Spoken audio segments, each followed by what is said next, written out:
والعاقبۃ للمتقین الصلاۃ والسلام علی حامل القرآن الکریم اما بعد فاعوذ باللہ من الشیطان الرجیم بسم اللہ الرحمن الرحیم۔ قرآن میں وہ گوتا زن اے مرد مسلمان، اللہ کرے تجھ کو عطا جدت کردار جو حرف اولی العفو میں پوشیدہ ہے اب تک، اس دور میں شاید وہ حقیقت میں ہو نمودار۔ جناب صدر، آج مجھے جس موضوع پر لفشائی کا موقع ملا ہے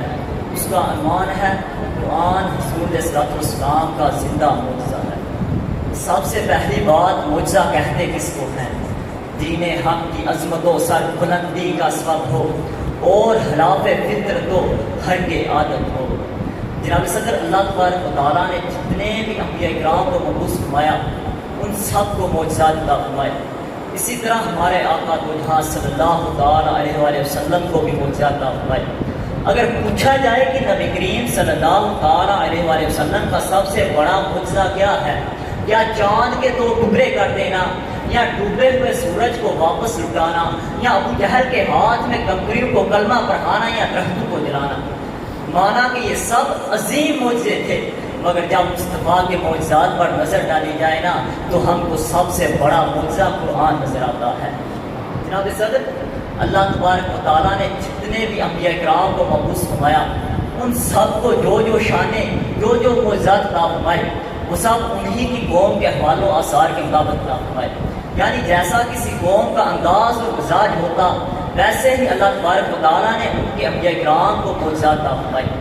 یعنی حضرت موسیٰ علیہ السلام کے زمانہ میں جادوگروں کا زور تھا،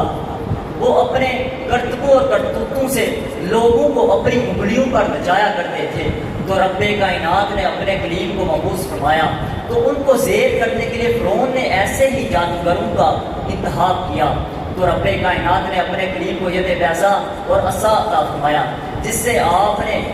جادوگروں کا زور توڑ ڈالا۔ اسی طرح حضرت عیسیٰ علیہ السلام کے زمانہ میں علم طب اور فلسفانہ تھا، یعنی ان کا افضال فلسفانہ اور بحثانہ تھا، تو رب کائنات نے اپنے کلیم کو ایسا معجزہ عطا فرمایا، یعنی وہ جس بھی بیمار پر ہاتھ پھیرتے اس کو شفا یاب کر دیتے، جس بھی مردے کو حکم دیتے اس کو زندہ کر دیتے۔ الغرض جیسا کسی قوم کا انداز اور مزاج ہوتا رب کائنات نے ایسے ہی انبیاء کرام کو معجزات عطا فرمائے۔ جب باری آئی آقا دو جہاں کی تو آپ کی قوم کو زبانداری پر مہارت حاصل تھی، یعنی وہ ایک ہی مجلس میں بیٹھ کر حروف تہجی کی ترتیب سے پھر بدیق کئی نظمیں کہہ دیا کرتے تھے، تو رب کائنات نے جو معجزہ اپنے محبوب کو عطا فرمایا وہ اپنی مثال آپ تھا، جو اس وقت سے لے کر آج تک اپنے مقابلے میں آنے والے ہر شخص کو مغلوب کیے ہوئے ہے اور اپنی شان اس طرح بلند کیے ہوئے ہیں کہ وہ اپنی جامعیت میں لاجواب، اپنی مانیت میں بے مثال، اپنی فصاحت میں پرغیر، اپنی بلاغت میں پرزور، اپنی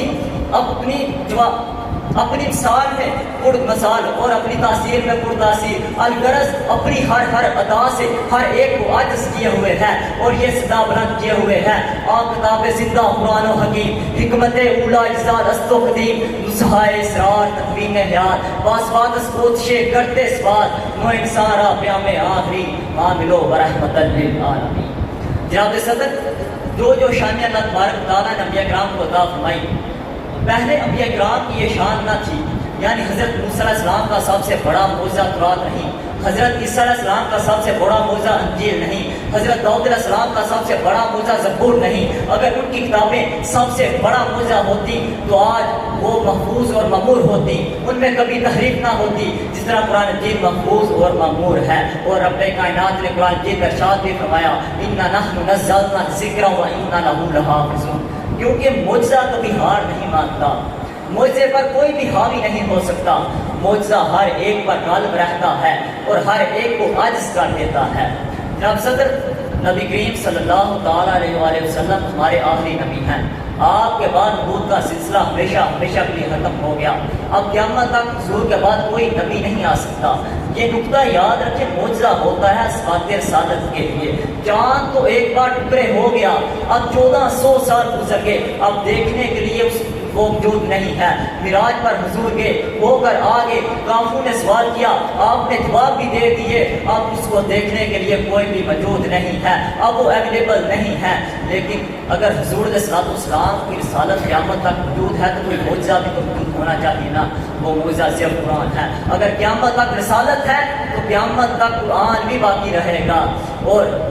ثابت ہوا کہ نبی کریم صلی اللہ علیہ وسلم کا قرآن یہ زندہ معجزہ ہے۔ اب میں